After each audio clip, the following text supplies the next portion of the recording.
किस्सा कुर्सी का में राजनीति पहलुओं पर नजर डालेंगे, क्योंकि चुनाव प्रचार चल रहा है, चुनावी ये माहौल है और इन सब के बीच में समाजवादी पार्टी ने अपने उम्मीदवारों को लेकर एक नई सूची भी जारी कर दी है। 7 उम्मीदवारों का नाम है समाजवादी पार्टी की तरफ से जो नई लिस्ट जारी की गई है उसमें, जिसमें फूलपुर से अमरनाथ मौर्य को टिकट दिया गया है। श्रावस्ती से श्रीराम शिरोमणि वर्मा है जिन्हें कैंडिडेट के तौर पर खड़ा किया है समाजवादी पार्टी ने। साथ ही जौनपुर से श्री बाबू सिंह कुशवाहा हैं जो कि समाजवादी पार्टी के कैंडिडेट बनाए गए हैं। मछली शहर से प्रिया सरोज हैं जिन्हें समाजवादी पार्टी ने टिकट दिया है। कुल मिलाकर 7 कैंडिडेट्स हैं जो इस नई लिस्ट में समाजवादी पार्टी ने सामने रखे हैं। फूलपुर से अमरनाथ मौर्य को टिकट दिया है और चूंकि चुनावी माहौल है, श्रावस्ती से श्रीराम शिरोमणि वर्मा है जिन्हें टिकट दिया है। जौनपुर से श्री बाबू सिंह पर भरोसा दिखाया है और जिस तरह की तैयारी समाजवादी पार्टी की है उसमें माना ही जा रहा है कि काफ़ी ज़्यादा चैलेंजिंग होने वाला है अलग अलग पार्टियों के लिए अपने लिए वोटर्स को लुभाना या आकर्षित करना। अभिषेक, इस खबर को लेकर ज़्यादा अपडेट हमारे दर्शकों तक पहुंचाएंगे। अभिषेक, चुनावी इस माहौल में एक एक चेहरे पर नजर सबकी टिकी है। समाजवादी पार्टी ने 7 चेहरों को लेकर एक और सूची जारी कर दी, क्या खास है इसमें? बिल्कुल, ये 7 चेहरे हैं। खासतौर पर पूर्वांचल से लेकर दूसरे इलाकों तक की ये सूची है और खासतौर पर पूर्वांचल और आसपास के सटे हुए इलाके कुछ चर्चित चेहरे भी हैं। बाबू सिंह कुशवाहा की बात अगर की जाए तो कभी वो बसपा में नंबर 2 की पोजीशन पर हुआ करते थे।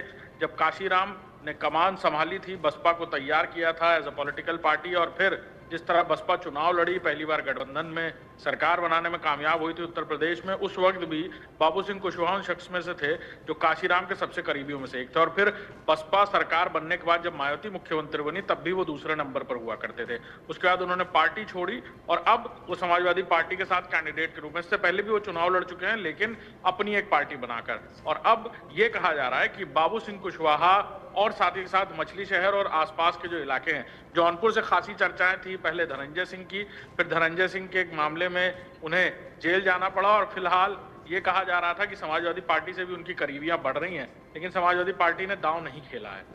और इसी तरह ये कहा जा रहा है कि पूर्वांचल के आसपास के इलाकों की ये वो सीटें थी जिसको लेकर समाजवादी पार्टी चिंतन मंथन कर रही थी कि आखिर सामने से भारतीय जनता पार्टी किसे टिकट दे रही है। और उसके बाद समीकरणों को ध्यान में रखते हुए समाजवादी पार्टी ने अपने कैंडिडेट्स उतारे हैं और देखना होगा कि किस तरह चुनाव मैदान में टक्कर देते ये नजर आएंगे। जी, जैसे ही अभिषेक ये लिस्ट सामने आई है, सोशल मीडिया पर चर्चा अलग अलग तरीके से हो रही है। लोग सवाल कर रहे हैं, लोग टिप्पणी कर रहे हैं, कुछ लोग मजाक भी उड़ा रहे हैं, कह रहे हैं कि भाई इस बार तो सोच समझकर अपने उम्मीदवारों का ऐलान किया है ना, ऐसा तो नहीं है कि एंड मोमेंट पर टिकट काट दिया जाएगा अतुल प्रधान के केस की तरह।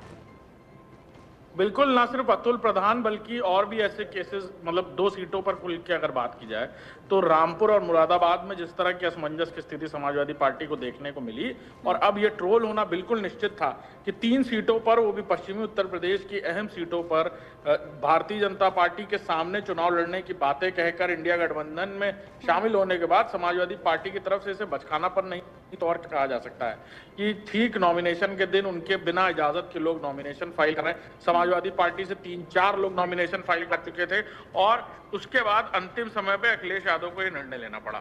लिहाजा इन्हीं सारी बातों को लेकर ये बातें कही जा रही हैं कि अखिलेश यादव खुद शायद चुनाव न लड़ें और इसी चुनावी मैनेजमेंट को संभालने के लिए अब वो फिलहाल पूर्वांचल से लेकर पश्चिम तक दौरे करते हुए नजर आएंगे, रूठे हुओं को मनाते हुए नजर आएंगे।